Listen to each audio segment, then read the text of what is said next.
Pilipinas? Oo, I was just a simple girl na wala akong kaalam-alam sa beauty pageant or anything beauty. Paano mo na-handle yung fame nung time na yun? It was challenging for me because I was a natural introvert.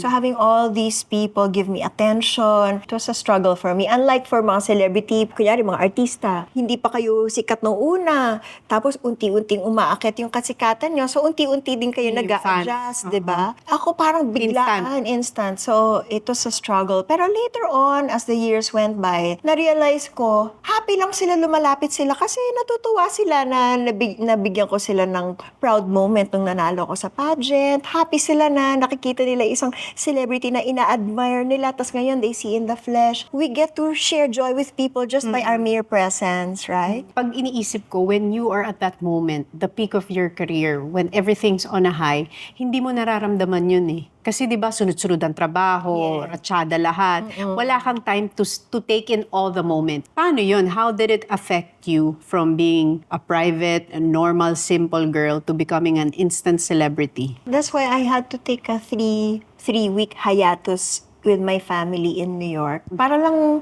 mag-settle muna ako na, okay, nanalo ko, first runner-up, family muna, as Miriam Kimbao. Tapos pag-uwi ko, saka nagratsyada lahat ng mga press and people and all. So, takes a while to adjust, pero nasanay na rin. So paano yun nung naging celebrity ka and you started appearing na on TV? Naging host ka na, full-fledged host ka na. O yun, sobrang busy-busyhan na yun. Nagsimula sa unang hirit, and then extra, and then nagkaroon ng sitcom with Bong Revilla, yung idol ko si Cap. So paano mo ginagal yung time na yun? Beauty queen, tapos actress, TV host? So many jobs, right? So after a couple of years, I had to give up unang hirit kasi madaling araw ako gumigising, tapos meron pa akong event sa gabi, tapos the whole day magsushoot pa ako sa extra. Tapos may mga commercials ka pa nung time na yun, no? Kasi nagkakasakit na ako. As in, for one whole week, wala akong boses. When I decided to focus on extra, dun talagang nag-skyrocket yung ratings namin. Natatalo namin yung Rated K, yung Meteor Garden during that time. Dun nag-skyrocket din yung career namin ni Paolo. May time ba na burnout ka?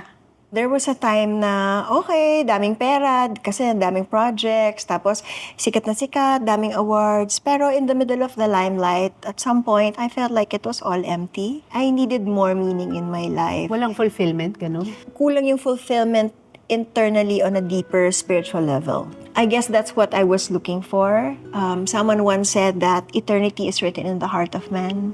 And there's a God-sized space or vacuum that only God can fill. And during that time, I was too busy. I didn't have time for God. But I was looking for meaning and searching. And so sabi ko, siguro, magkakaroon ng meaning yung buhay ko pag meron akong pamilya. Or asawa? Or asawa. So, yung Italian boyfriend ko, nung nag-propose siya sa akin, edi iniwan ko ang lahat. Yes! I moved to Hong Kong to Grabe, be with him. 2004, no? Yes. Parang you gave it all up. My family, Your name, business, everything. lahat give up mo in the name of love. Paano yung naging adjustment naman na yun na iniwan mo lahat tapos nag-start ka ng buhay mo sa Hong Kong? Siyempre, nung simula, happy-happy. On a high. Because I was with the love of my life and everything was new and he was providing this luxurious lifestyle for me na naging pangarap ko din, di ba?